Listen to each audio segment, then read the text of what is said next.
को मैं जय भीम लाल सलाम पेश करती हूँ कि इस दौर में भी जहाँ हम देखते हैं कि एडमिनिस्ट्रेशन हर वक्त कोशिश करती है कि जो इलेक्शन है फ्री एंड फेयर ना हो, उस दौर में भी उन्होंने ये इलेक्शन कराया। उनको दोबारा हमारा क्रांतिकारी इस्तकबाल, जय भीम लाल सलाम। इस मंच से मैं दोबारा उन सभी संघर्ष करने वाले लोगों को अपना क्रांतिकारी इस्तकबाल पेश करती हूँ, जिनके संघर्षों से हर वक्त हमारे लिए जीने के नए आयाम खुलते हैं, हमारे लिए आज़ादी के हर दायरे मिटते हैं। उन सभी क्रांतिकारी और संघर्षशील लोगों को हमारा सलाम, हमारा क्रांतिकारी इस्तकबाल, जय भीम लाल सलाम। मैं इस मंच से मैं फिलिस्तीन को याद करती हूँ। फिलिस्तीन जो हम सभी की लड़ाई, आपकी मेरी हम सभी की लड़ाई अकेले लड़ रहा है। साम्राज्यवाद, उपनिवेशवाद के खिलाफ वो लोग अकेले हैं और हम सबके हाथ उनके खून से रंगे हुए हैं। और हमें शर्म आती है ऐसी सरकार की सरकार में है हम, जो अपनी क्रांति की विरासत भूलकर, भगत सिंह की विरासत भूलकर, सॉरी सावरकर की विरासत को अपनाता है। और यहाँ से मैं हिंदुस्तान में तमाम संघर्ष कर रहे लोगों को, तमाम नॉर्थ ईस्ट से लेकर लद्दाख में और हमारे सेंट्रल इंडिया में जो अपने जल जंगल ज़मीन के लिए जो लोग लड़ रहे हैं, शेड्यूल 6 के लिए जो लोग लड़ रहे हैं, जिनकी ज़मीनें खोद खोद के बेची जा रही हैं, एक एक रुपए में ज़मीनें बेची जा रही हैं अडानी और अंबानी को, और वो लोग लड़ रहे हैं, संघर्ष कर रहे हैं और निहत्थे लड़ रहे हैं और स्टेट के खिलाफ लड़ रहे हैं, जो बिल्कुल भी तरस नहीं खाता है, दमन करने पे बिल्कुल तरस भी नहीं खाते हैं ये लोग। गोलियां चलाने में और घर गिराने में, बुलडोजर चलाने में मैं उन लोगों को सलाम करती हूँ जो मजबूती के साथ इनको बता रहे हैं कि इनकी नफरत और हिंसा के खिलाफ आज भी लोग लड़ रहे हैं और हमें मजबूती दे रहे हैं। उन सब लोगों को सलाम है। साथियों, पूरी देश में JNU एक सस्ती और बेहतर शिक्षा का जो मॉडल है, उसको आप देखिए कि किस तरीके से उस पे एक दशक का अटैक हो रहा है। और ये समझने वाली बात है कि क्यों NEP लाते हैं ये लोग, और हम ये बार बार कह रहे हैं कि NEP लाते हैं, कहते हैं सर्टिफिकेट और डिप्लोमा देंगे। पहले तो हम पूछते हैं कि PhD वालों के लिए तो तुम्हारे पास नौकरी नहीं है, रील बनाने के लिए बोल रहे हो, पकोड़े छानने के लिए। हम सर्टिफिकेट और डिप्लोमा को लेके कहाँ पे जाएंगे?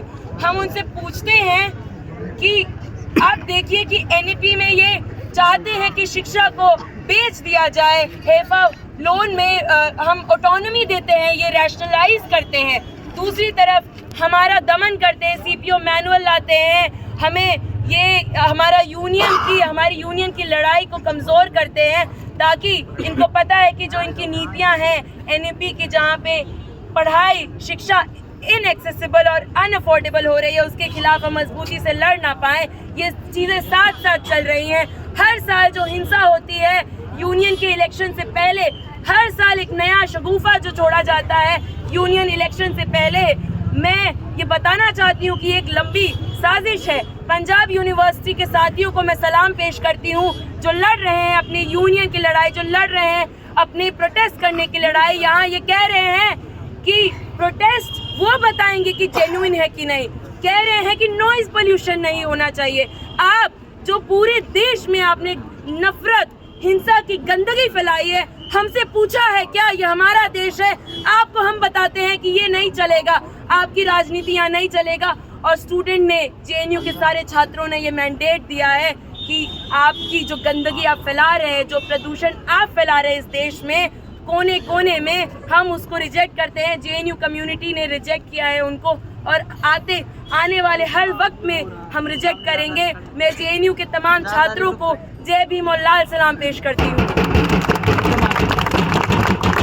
साथियों, देखिए कि वापस से हम अपने देश के हालात को देखें तो किस तरीके से ये फासीवादी ताकतें हमारे जो माइनॉरिटी कम्युनिटी के जो साथी होते हैं, जो मुसलमान, जो क्रिश्चियन होते हैं, उनको रोज़ाना जो लॉ है जो लॉ के तहत भी ये लॉ भी फॉलो नहीं करवा पाते हैं, प्लेसेस ऑफ वर्शिप लॉ को किस तरीके से रोजाना उसको स्टेट मशीनरी खुद उसको बार बार डिफाई करती है, और ताकि नौजवान जो लोग हैं वो कहीं नौकरियां ना तलाशने लगे, उनको मैं दोहराती हूँ अपनी बात कि मस्जिदों में मंदिर ढूंढने लगा दिया जाता है। और इनका प्रोपेगेंडा यहीं पे नहीं रुकता है। ये महिलाओं को आप देखिए कि ये अमृतकाल जो मनाते हैं, ये किस बात का अमृतकाल मना रहे हैं? ये सच में कुछ लोगों का अमृतकाल है, उन लोगों का अमृतकाल है जो महिलाओं को, मुसलमानों को, आदिवासियों को, दलितों को ऑप्रेस देखना चाहते हैं, ऑप्रेस करना चाहते हैं, उनका ये अमृतकाल है। और तमाम लव जिहाद के नाम पर, एंटी कन्वर्जन के नाम पर ये यही कर रहे हैं। महिलाओं का राइट टू लाइफ, उनके हक, उनका खुद का साथी चुनने का हक ये छीन रहे हैं, ताकि इनका जातिवाद, इनका जो ब्राह्मणवाद है वो बरकरार रहे। और उसके खिलाफ JNU में लोग लड़ते आए हैं, JNU में लोग लड़ते रहेंगे।